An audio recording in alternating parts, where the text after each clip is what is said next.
ರಾಜಕೀಯ ಪಾರ್ಟಿಗಳು ನಿಮ್ಮನ್ನು ಸ್ವಾಗತ ಮಾಡಿ ಇವತ್ತಿನ ಕ್ಯಾಬಿನೆಟ್ ಮೀಟಿಂಗ್ನಲ್ಲಿ ಏನು ನಡೀತು ಅನ್ನೋದ್ರ ಬಗ್ಗೆ ಸೂಕ್ಷ್ಮವಾಗಿ ಪ್ರಸ್ತಾಪ ಮಾಡಿದ್ದಾರೆ.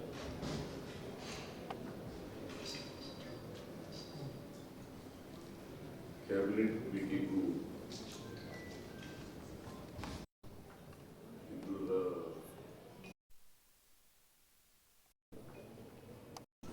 ಜಾತಿಗಳ ಆಯೋಗ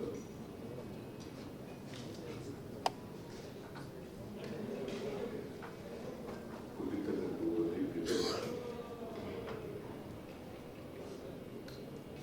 ಇವತ್ತು ಅಂತಿಮವಾಗಿ ಚರ್ಚೆ ಮಾಡಬೇಕು ಅಂತೇಳಿ ಕ್ಯಾಬಿನೆಟ್ನಲ್ಲಿ ಕಳೆದ ಕ್ಯಾಬಿನೆಟ್ನಲ್ಲಿ ನಾವು ತೀರ್ಮಾನ ಮಾಡಿದ್ದೇವೆ. ಇವತ್ತು ಈ ಒಂದೇ ಸಬ್ಜೆಕ್ಟ್ ಕ್ಯಾಬಿನೆಟ್ನಲ್ಲಿ ಚರ್ಚೆ ಆಗಿದೆ.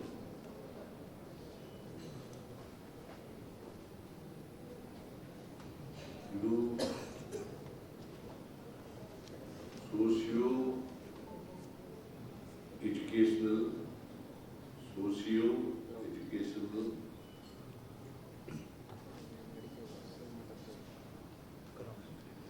ಸರ್ವೆ.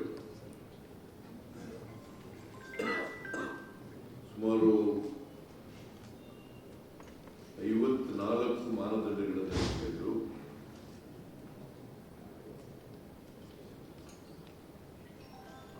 ಮನೆ ಮನೆಗೆ ಹೋಗಿ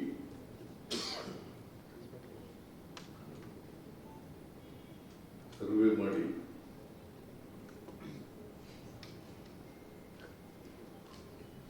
ಕೊಟ್ಟಿದ್ದಂಥ ವರದಿ.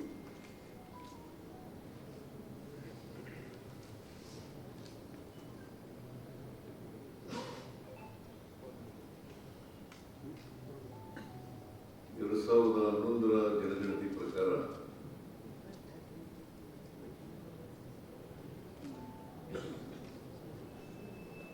ಕರ್ನಾಟಕದಲ್ಲಿ 6,11,00,000 ಜನ ಇದ್ದಾರೆ.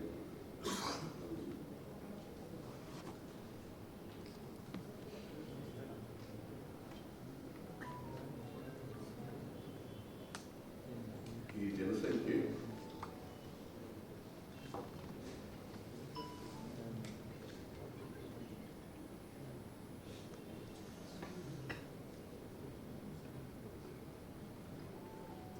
ಜನಸಂಖ್ಯೆಯ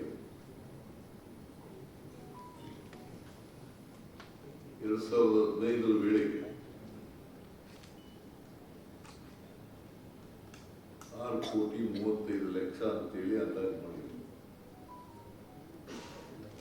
6,35,00,000 ಅಂತೇಳಿ ಅಂದಾಜು ಮಾಡಿದ್ರು. ಇದರಲ್ಲಿ ಸರ್ವೆ ಆಗಿದ್ದದ್ದು 5,98,00,000.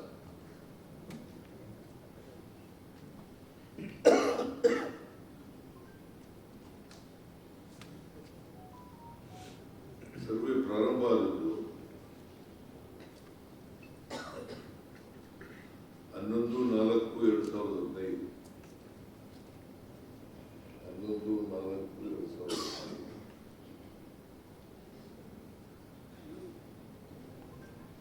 ಮುಕ್ತಾಯ ಆದದ್ದು 30/5/2015.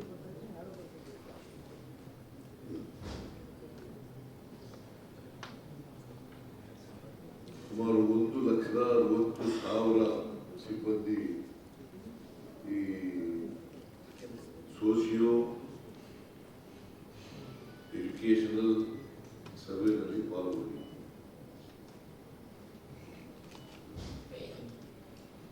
1,33,000 ಜನ ಉಪಾಧ್ಯಾಯರುಗಳು ಇದರಲ್ಲಿ ಸರ್ವೆ ಕೆಲಸದಲ್ಲಿ ಪಾಲ್ಗೊಂಡಿದ್ದಾರೆ.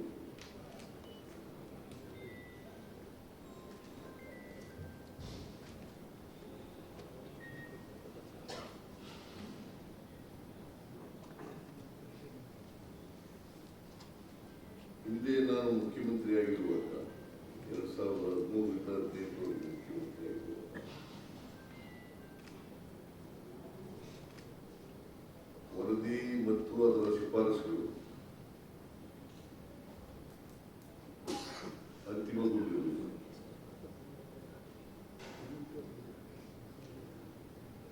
ಆಮೇಲೆ 2018ರ ಚುನಾವಣೆಯಲ್ಲಿ ನಮ್ಮ ಪಕ್ಷ ಸೋತು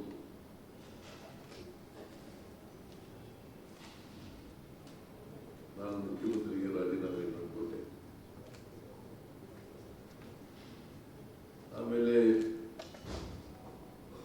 2018ರಲ್ಲಿ ಸಮ್ಮಿಶ್ರ ಸರ್ಕಾರ ರಚನೆ ಆಯಿತು.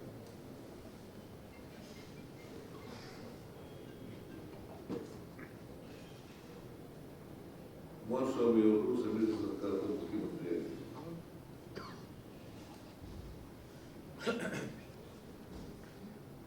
ಇನ್ನುಳಿದ ವರ್ಗಗಳ ಮುಖ್ಯಮಂತ್ರಿ ಮಂತ್ರಿ ಪುಟ್ಟರಂಗ ಶೆಟ್ಟಿ.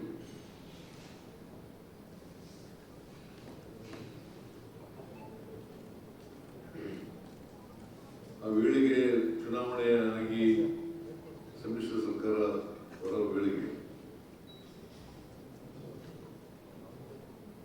ವರದಿ ಪೂರ್ಣಗೊಂಡಿತ್ತು.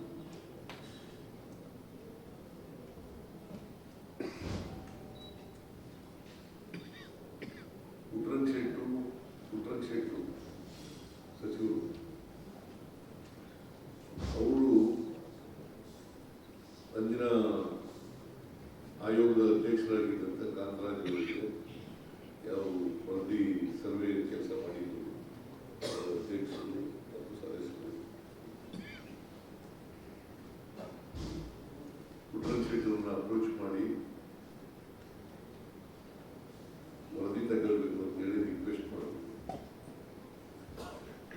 ಆಗ ಕುಮಾರಸ್ವಾಮಿ ಅವರು ಮುಖ್ಯಮಂತ್ರಿ ಆಗಿದ್ದರು. ಪುಟ್ಟರಂಗ ಶೆಟ್ಟಿಗೆ ವರದಿ ತಗೋಬೇಡ ಅಂತ ಹೇಳಿ ಒತ್ತಾಯ ಆಗಿದ್ದರಿಂದ ಅವರು ತಗೊಳಕ್ಕಾಗಲಿಲ್ಲ.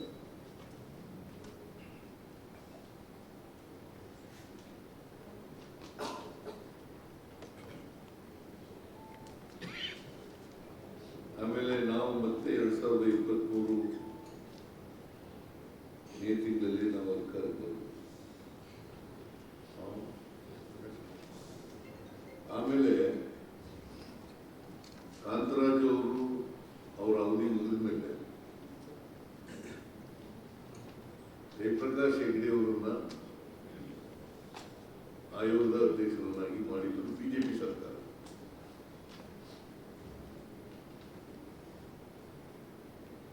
ಮತ್ತೆ ಅವರು ಬಿಜೆಪಿನಲ್ಲೇ ಇದ್ರು. ಸದಸ್ಯರುಗಳು ಕೂಡ ಬಿಜೆಪಿ ಸರ್ಕಾರ ಮಾಡಿದ್ರು. ಆಯೋಗದ ಸದಸ್ಯರುಗಳನ್ನು ಕೂಡ ಬಿಜೆಪಿ ಅವರು ಜಯಪ್ರಕಾಶ್ ಹೆಗ್ಡೆ ಅವರು ಕಾಂತರಾಜ್ ಅವರು ಅಧ್ಯಕ್ಷರಾಗಿದ್ದಾಗ ಏನು ಸರ್ವೆ ಮಾಡಿದ್ರು ಅದರ ದತ್ತಾಂಶಗಳನ್ನು ತಗೊಂಡು ಇವರು ಶಿಫಾರಸನ್ನ ಮಾಡುವುದು.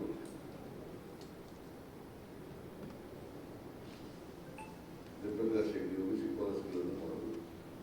ಶಿಫಾರಸುಗಳನ್ನು ಮಾಡಿ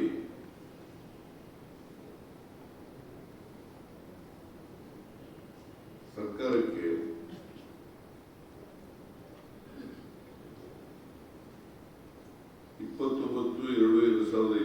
ರಂದು ಸಲ್ಲಿಕೆ ಮಾಡಿರ್ತಾರೆ.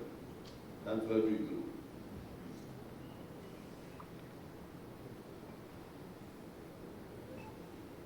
ಆಗ ಚೇರ್ಮನ್ ಆಗಿದ್ದವರು ಜಯಪ್ರಕಾಶ್ ಹೆಗ್ಡೆ ಅವರು, ಮಾಜಿ ಸಚಿವರು ಮತ್ತು ಆಯೋಗದ ಅಧ್ಯಕ್ಷರು.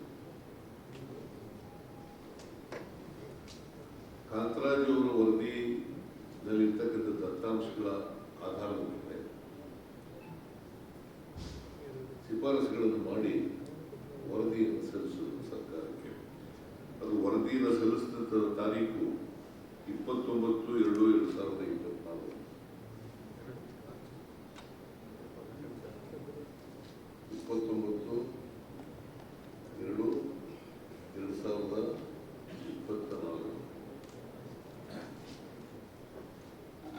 ಪಾರ್ಲಿಮೆಂಟ್ ಚುನಾವಣೆ ಬಂದದ್ರಿಂದ ನಾವು ವರದಿಯನ್ನ ಚರ್ಚೆ ಮಾಡಲಿಕ್ಕಾಗಲಿಲ್ಲ.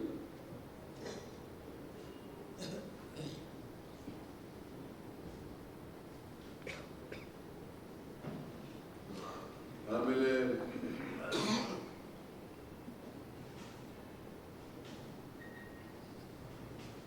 ನಾವು ವರದಿ ತಗೊಂಡು ಸರ್ಕಾರ ವರದಿಯನ್ನು ತಗೊಂಡಿದ್ದೀವಿ. ವರದಿ ತಗೊಂಡು 2025ರಲ್ಲಿ ಕ್ಯಾಬಿನೆಟ್ ಮುಂದೆ ಕಳಿಸ್ತೀವಿ.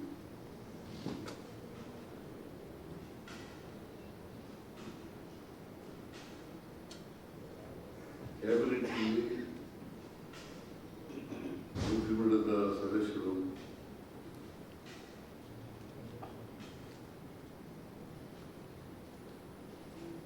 ಅವರ ಅಭಿಪ್ರಾಯಗಳನ್ನು ಕೊಟ್ಟಿದ್ದಾರೆ.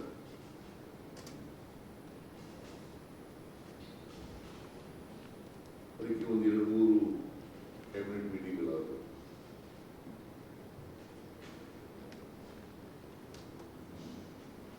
ಅಂತಿಮವಾಗಿ ಇವತ್ತು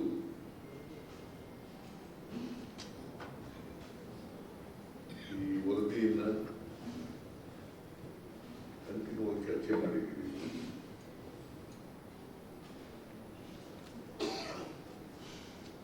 ಯಾಕಂದರೆ ಕ್ಯಾಬಿನೆಟ್ನಲ್ಲಿ ಈಗಾಗಲೇ ಹೇಳೋದಾಗೆ ಇದೊಂದೇ ಸಬ್ಜೆಕ್ಟ್ ಇಟ್ಟಿದ್ದು.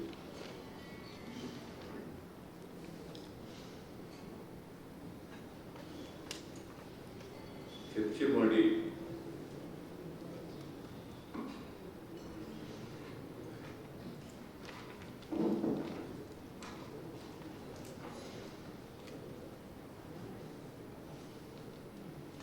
ಕ್ಯಾಬಿನೆಟ್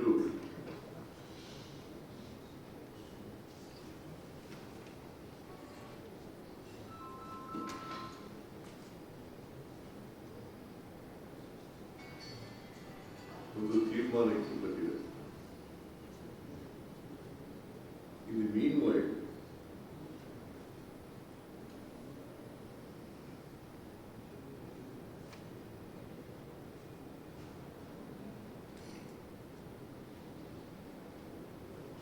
ನನಗೆ ಮತ್ತು ಡೆಪ್ಟಿ ಚೀಫ್ ಮಿನಿಸ್ಟರ್ಗೆ ಹೈಕಮಾಂಡ್ ನೋಡ್ತಾರೆ.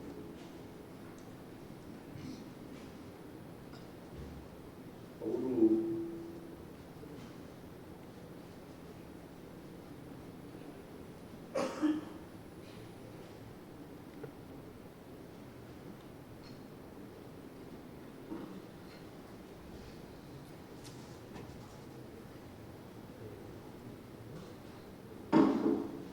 ನಮಗೆ ಇದು ವರದಿ 10 ವರ್ಷಗಳ ಅವಧಿಯಾಗಿದೆ.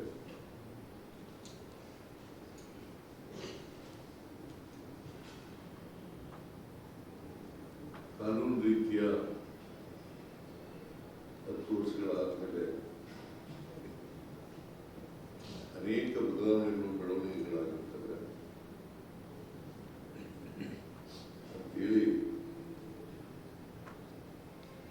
ಅವರು ಸಲಹೆಯನ್ನು ಕೊಟ್ಟರು.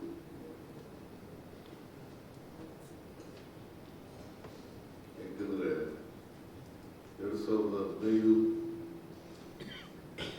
2025 10 ವರ್ಷಗಳಾಗ್ತದೆ.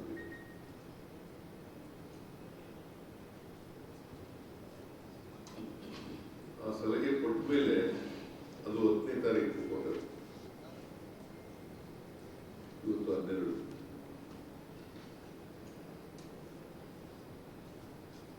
ನಾವು ಕಾನೂನು ಕಾನ್ಸ್ಟಿಟ್ಯೂಷನ್ನು ಯಾಕಂದ್ರೆ ಈ ವಿಧೇಯಕ ಇದೆಯಲ್ಲ, ಕರ್ನಾಟಕ ರಾಜ್ಯ ಹಿಂದುಳಿದ ವರ್ಗಗಳ ಆಯೋಗ ತಿದ್ದುಪಡಿ ವಿಧೇಯಕ 2014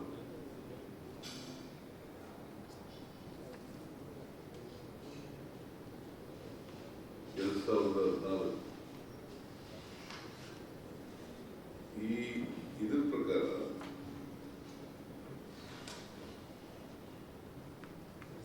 sections 11 of the Act, 11 of the Act, class 1,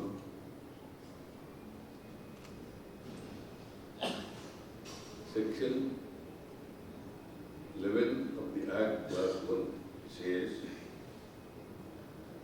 ರಾಜ್ಯ ಸರ್ಕಾರವು ಯಾವುದೇ ಸಮಯದಲ್ಲಿ ಮತ್ತು ಈ ಅಧಿನಿಯಮವು ಜಾರಿಗೆ ಬಂದ ದಿನಾಂಕದಿಂದ ನಾನು ಓದ್ತಾ ಇದ್ದೀನಿ ಸೆಕ್ಷನ್ 11 ಕ್ಲಾಸ್ 1. ರಾಜ್ಯ ಸರ್ಕಾರವು ಯಾವುದೇ ಸಮಯದಲ್ಲಿ ಮತ್ತು ಈ ಅಧಿನಿಯಮವು ಜಾರಿಗೆ ಬಂದ ದಿನಾಂಕದಿಂದ 10 ವರ್ಷಗಳ ಅವಧಿಯು ಮುಕ್ತಾಯವಾದಾಗ ಮತ್ತು ಅದರ ನಂತರ ಬರುವ ಪ್ರತಿ 10 ವರ್ಷಗಳ ಅವಧಿ ಮುಕ್ತಾಯವಾಗುವಾಗ ಹಿಂದುಳಿದ ವರ್ಣ ಉಳಿಯದೇ ಹೋಗಿರುವ ವರ್ಗಗಳನ್ನು ತೆಗೆದುಹಾಕುವ ಅಥವಾ ಹೊಸ ಹಿಂದುಳಿದ ವರ್ಗಗಳನ್ನು ಅಂತ ಪಟ್ಟಿಯಲ್ಲಿ ಸೇರಿಸುವುದನ್ನು ಗಮನದಲ್ಲಿರಿಸಿಕೊಂಡು ಪಟ್ಟಿಗಳನ್ನು ಪುನರ್ನಿರೀಕ್ಷಿಸತಕ್ಕದ್ದು. So this provision is very clear. ಆಮೇಲೆ ಸೆಕ್ಷನ್ 2 ಕ್ಲಾಸ್ 2 ನಲ್ಲಿ ರಾಜ್ಯ ಸರ್ಕಾರವು 1ನೇ ಉಪಪ್ರಕರಣದಲ್ಲಿ ಉಲ್ಲೇಖಿಸಿದ ಪುನರ್ನಿರೀಕ್ಷಣೆಯನ್ನು ಕೈಗೊಳ್ಳುವಾಗ ಆಯೋಗದ ಸಲಹೆಯನ್ನು ಪಡೆಯತಕ್ಕದ್ದು. ಮುಂದೆ ಪಡೆಯುವುದು. ಸೊ 10 ವರ್ಷ ವರದಿ ಆಗಿರೋದ್ರಿಂದ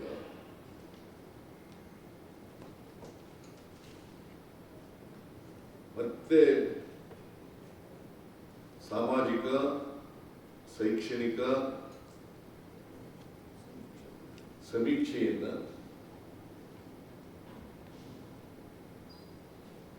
ಕಾನೂನು ರೀತಿಯ ಮಾಡಬೇಕಾಗುತ್ತೆ. ಆರ್ಥಿಕ ಇರೋದಿಲ್ಲ, ಕಾನೂನಿನಲ್ಲಿ ನೋಡಬೇಕು. Socio educational. ಯಾಕಂತಂದ್ರೆ ನಾವು ಸಾಮಾಜಿಕ ನ್ಯಾಯ ಕೊಡುವಾಗ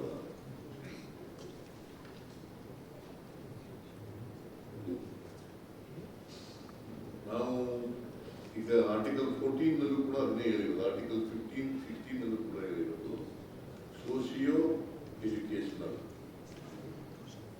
ಅದು ಇಂಡಿಯನ್ ಕಾನ್ಸ್ಟಿಟ್ಯೂಷನ್ ನಲ್ಲಿ ಹೇಳಿರ್ತಕ್ಕಂಥದ್ದು ಆರ್ಟಿಕಲ್ 14, 15, 16. ಆರ್ಥಿಕ ಅಂಶ ಇದೆ. 16 ನಲ್ಲಿ ಆರ್ಥಿಕ ಅಂಶ ಇದೆ. 15 ಅವಾಗ ಆರ್ಥಿಕ ಮಾಡಿದ್ರೆ ಬಿಟ್ರಿ ಅಂತ ಹೇಳ್ತಾರೆ ಸರ್. ಅವಾಗ ಆರ್ಥಿಕ ಅಂತ ಸೇರಿಸಿದ್ರಲ್ಲ, ಈಚೆಗೆ ಸೇರಿಸಿರೋದಪ್ಪ. ಈಗ ಮಾಡಿರೋದು 10% ಕೊಟ್ಟ ಮೇಲೆ ಮಾಡಿರೋದು. EWS ಎಕನಾಮಿಕ್ ರಿಸರ್ವೇಶನ್ ಇಲ್ಲ. ಮೊದಲು ಬಾಬಾ ಸಾಹೇಬ್ ಅಂಬೇಡ್ಕರ್ ಅವರು ರಚನೆ ಮಾಡಿದಂಥ ಸಂವಿಧಾನದ ಇದರಲ್ಲಿ ಆರ್ಟಿಕಲ್ 15, 14, 16 ಎಕನಾಮಿಕ್ ಅಂತ ಇಲ್ಲ. Only social and educational. Scheduled ಕಾಸ್ಟ್ಗೆ social stigma, scheduled caste social stigma, backward caste socio education. So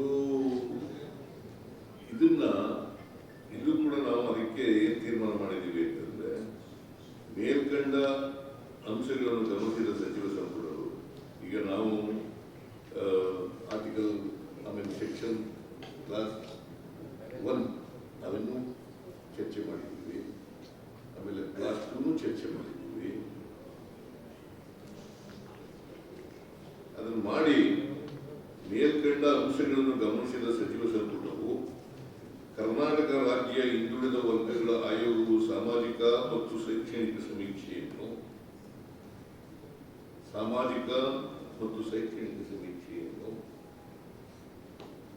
ಕೈಗೊಂಡು 10 ವರ್ಷಗಳಾಗಿರುವುದರಿಂದ ಕರ್ನಾಟಕ ರಾಜ್ಯ ಹಿಂದುಳಿದ ವರ್ಗಗಳ ಆಯೋಗ ಅಧಿನಿಯಮ 1995 ಪ್ರಕರಣ 11(1) ಅದು ಅಮೆಂಡ್ಮೆಂಟ್ ಆದದ್ದು 2014. ಇದು ಆಕ್ಟ್ ಆದದ್ದು 1995 ಪ್ರಕರಣ 11(1) ಮರು ಸಮೀಕ್ಷೆ ನಡೆಸಲು ಸಚಿವ ಸಂಪುಟವು ತೀರ್ಮಾನಿಸಿ ಪ್ರಕರಣ 11(2) ಹಿಂದುಳಿದ ವರ್ಗಗಳ ಆಯೋಗದಿಂದ ಸಲಹೆ ಪಡೆಯಲು ನಿರ್ಧರಿಸಿತು.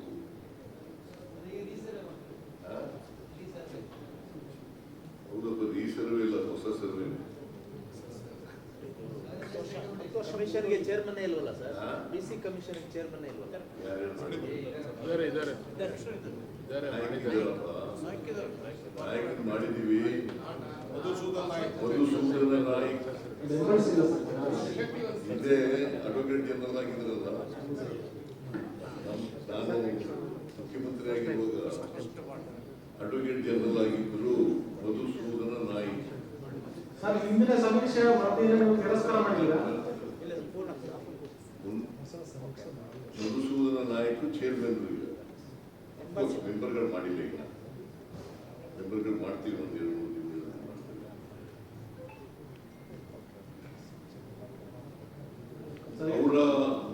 ಅವ್ರ ಜೊತೆ ಕೂಡ ಕನ್ಸಲ್ಟ್ ಮಾಡ್ತೀವಿ.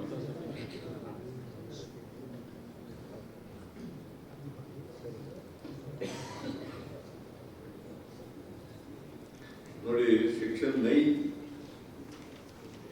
ನಲ್ಲಿ ಏನ್ ಹೇಳ್ತದೆ? 9(2) ಹಿಂದುಳಿದ ವರ್ಗಗಳಿಗೆ ಸೇರಿದ ಜನರ ಸಾಮಾಜಿಕ ಮತ್ತು ಶೈಕ್ಷಣಿಕ ಸ್ಥಿತಿಗಳ ಮತ್ತು ಸಮಸ್ಯೆಗಳ ಬಗ್ಗೆ ಸರ್ವೆ ಮಾಡುವುದು ಅಂತ ಹೇಳ್ತದೆ. Section 9 class 2. Section 9 class 2. ಆಮೇಲೆ ಅದು ಯಾವುದು? ಕರ್ನಾಟಕ ರಾಜ್ಯ ಹಿಂದುಳಿದ ವರ್ಗಗಳ ಆಯೋಗ ಅಧಿನಿಯಮ 1995 ತಿದ್ದುಪಡಿಯಾಗಿರೋದು 2014.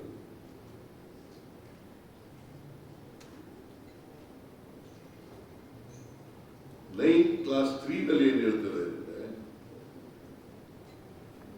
ಹಿಂದುಳಿದ ವರ್ಗಗಳಿಗಾಗಿರುವ ಅನೇಕ ಕಲ್ಯಾಣ ಕಾರ್ಯಕ್ರಮಗಳ ಅನುಷ್ಠಾನದ ಬಗ್ಗೆ ಮೇಲ್ವಿಚಾರಣೆ ಮಾಡುವುದು.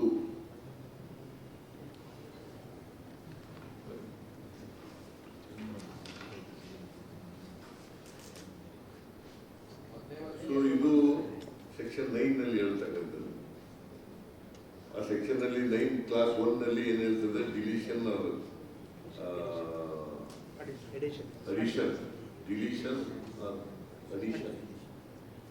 ಯಾರು ಬ್ಯಾಕ್ವರ್ಡ್ ಕ್ಲಾಸ್ ಪರಿಶೀಲನೆ ಮಾಡಿ, ಈಗ ಯಾರು somebody wants to come under the backward class, backward class category, ಆಗ ಇವ್ರಿಗೆ ಅಧಿಕಾರ ಇರ್ತದೆ ಅದನ್ನು ಪರಿಶೀಲನೆ ಮಾಡಿ ಅಡಿಷನ್ ಮಾಡೋದು, ಸೇರಿಸೋದು ಮತ್ತು ಬಿಟ್ಟಾಕೋದು, ಎರಡು ಅಧಿಕಾರ ಇರ್ತದೆ. That is 9 class 1. ಕ್ಲಾಸ್ 2 ಹೇಳಿದ್ದೀನಿ, ಕ್ಲಾಸ್ 3 ಹೇಳಿದ್ದೀನಿ. ಆಮೇಲೆ ಸೆಕ್ಷನ್ 11 ಹೇಳಿದ್ದೀನಿ, ಕ್ಲಾಸ್ 1